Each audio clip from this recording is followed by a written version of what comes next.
Assalamualaikum warahmatullahi wabarakatuh. Halo anak-anak semua, berjumpa lagi hari ini dengan Ibu. Semoga anak-anak dalam keadaan sehat semuanya.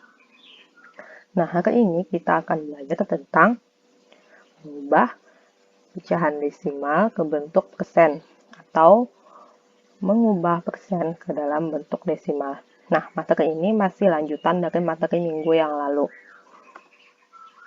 Nah, sekarang anak-anak silakan buka buku matematika halaman 12. Kita akan mengubah desimal ke bentuk persen. Nah, di sini ada contoh 0,56. 0,56 akan kita ubah ke dalam bentuk persen.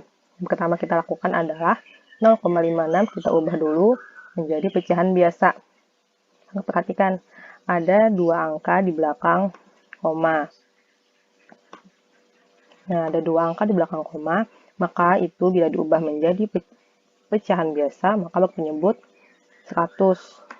Maka menjadi 56/100. Karena sudah berpenyebut 100, maka langsung kita ubah menjadi persen, yaitu 56%. Contoh yang kedua, 0,81. 0,81 ada berapa angka di belakang koma? Ada 2. Maka apabila 2 angka di belakang koma menjadi penyebut 100, menjadi 81/100. 81/100 karena sudah berpenyebut 100, artinya itu sudah persen. Maka kita ubah langsung menjadi 81%. Nah, sekarang ada contoh 0,247. Ada berapa angka di belakang koma? Ada 3 angka. Apabila 3 angka, berarti dia per 1000. Maka menjadi 247/1000. 247/1000 kita ubah menjadi persen. Karena persen itu syaratnya harus per 100, maka kita ubah dulu penyebutnya ke bagian bawahnya menjadi 100. Caranya seperti apa? Dengan cara menggeser koma. Penyebutnya kita coret 1. Nah, nolnya kita coret 1. Sedangkan bagian pembilangnya kita beri koma. Caranya seperti apa? Caranya kita beri koma dari sebelah kanan. Nah, karena dari sini, karena di bawah tadi 1 nolnya dihapus, maka kita kasih koma di sini. Nah, komanya di sini.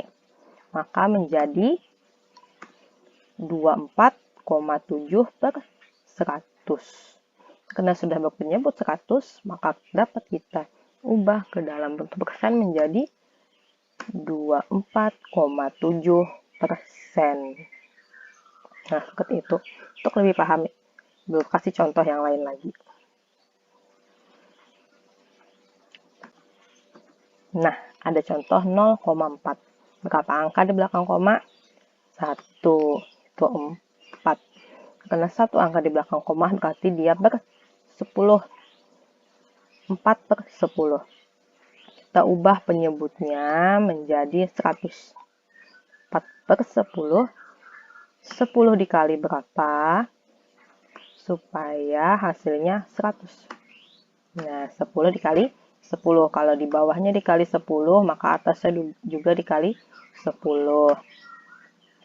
Nah, 4 dikali 10 sama dengan 40. 10 dikali 10 sama dengan 100. Karena sudah penyebutnya 100, maka langsung kita ubah ke dalam bentuk persen menjadi 40%. Nah, contoh selanjutnya 1,5. 1,5 kita ubah menjadi pecahan biasa. Kita lihat dulu angka di belakang koma. Ya, 1. Maka itu penyebutnya adalah 10. Sekarang, karena penyebutnya masih 10, kita ubah dulu menjadi 100 dengan cara dikali 10 penyebutnya. Karena bawahnya dikali 10, maka atasnya juga dikali 10. Menjadi 150/100. Bentuknya sudah seperti ini, langsung saja menjadi 150%. Nah, persen itu adalah pecahan yang berpenyebut 100. Nah, contoh selanjutnya 1,352. Berapa angka di belakang koma? Ada 3. Kalau 3 angka berarti pecahannya berpenyebut 1000. Karena tadi syaratnya persen harus diubah menjadi per 100, maka kita ubah dulu penyebutnya ini menjadi 100. Caranya seperti apa? Kita coret nolnya 1 bagian ujung. Nah, udah coret kan? Jadi 100. Lalu atasnya seperti apa? Kita beri tanda koma. Caranya dari mana? Kita geser dari sebelah kanan dari sini. Karena tadi 1 berarti kita 1 di sini kita kasih koma 1 di situ. Menggesernya dari sebelah kanan ke kiri, dari sini ke sini. Maka menjadi 1,352 per 100. Karena sudah per 100, dapat sudah diubah menjadi persen, menjadi 1352, persen. Nah, seperti itu. Sekarang yang selanjutnya, kita mengubah dari bentuk persen ke desimal. Nah, ini caranya mudah. Kita harus ingat dulu bahwa persen itu artinya per 100, maka kita ubah dulu ke dalam bentuk pecahan biasa menjadi 15 per 100. 15-nya dari 15 yang ini dari sini, kemudian 100-nya ini dari sini, karena persen itu penyebutnya 100. Karena sudah seperti ini, masih ingat tidak? Dari mengubah pecahan biasa ke bentuk desimal. Nah, kalau penyebutnya itu 100, berarti 2 angka di belakang koma. Nah, ini 2 angka di belakang koma. 1, 2. Jadi 0,15. Jadi 15% sama dengan 0,15. Kemudian contoh lain, 36%. Kita ubah dulu menjadi pecahan biasa, menjadi 36%. Karena sudah 36 per 100, langsung saja diubah.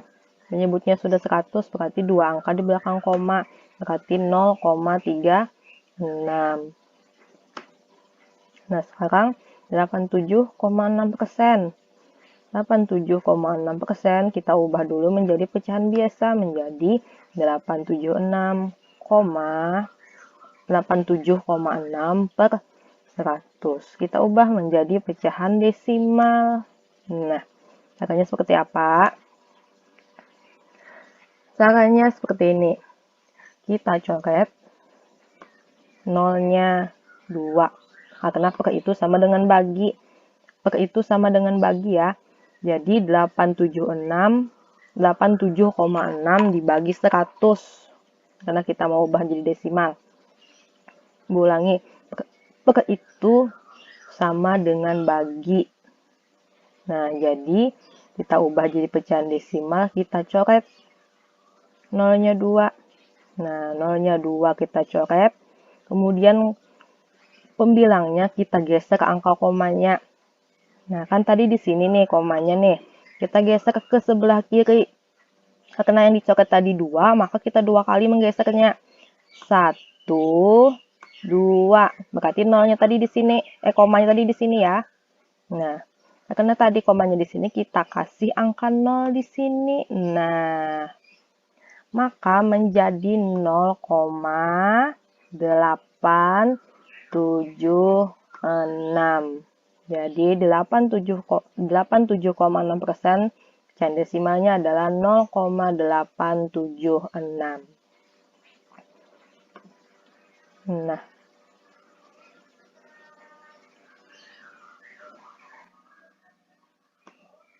sekarang contoh selanjutnya, supaya lebih paham. 2,5%. 2,5% kita ubah dulu jadi pecahan biasa, menjadi 2,5 per 100. Sekarang kita ubah jadi desimal. Oke, caranya sama seperti tadi. Kita coret nolnya 2 di bawah. Penyebutnya kita coret nolnya 2. Karena yang di bawah dicoret nolnya 2, maka komanya digeser sebanyak 2 kali. Kan komanya di sini nih. Komanya di sini. Kita geser ke sebelah sini. 1, sini komanya. 2. Nah, komanya di sini ya. Nah, lalu depannya kita kasih 0. 1, 2. Maka menjadi 0,025. Nah, seperti itu. Kalau kita mencoret nolnya 2 kali di bawah, maka yang di atas komanya kita geser sebanyak 2 kali dari sebelah kanan menuju sebelah kiri. 2,5% bentuk desimalnya adalah 0,025. Kemudian contoh lagi supaya paham, perhatikan ya baik-baik. 1,16%. Maka ubah dulu jadi pecahan biasa menjadi 1,16% per 100. Kita coret lagi nih, karena kita mau mengubah ke desimal. 1, 2, udah 2. Akan perhatikan, kita geser komanya yang tadi dari sini, kita geser ke sebelah kiri, dari kanan ke kiri, sebanyak 2 kali. 1, 2. Nah, berarti komanya di sini. Maka yang kosong-kosong ini kita kasih angka 0. 1, 2. Maka menjadi 0,0116. Maka 1,16% bentuk desimalnya adalah 0,0116. Nah, selesai pelajaran hari ini. Semoga anak-anak dapat paham. Meskipun belajar dari rumah, tetap semangat ya. Sampai berjumpa di materi selanjutnya. Assalamualaikum warahmatullahi wabarakatuh.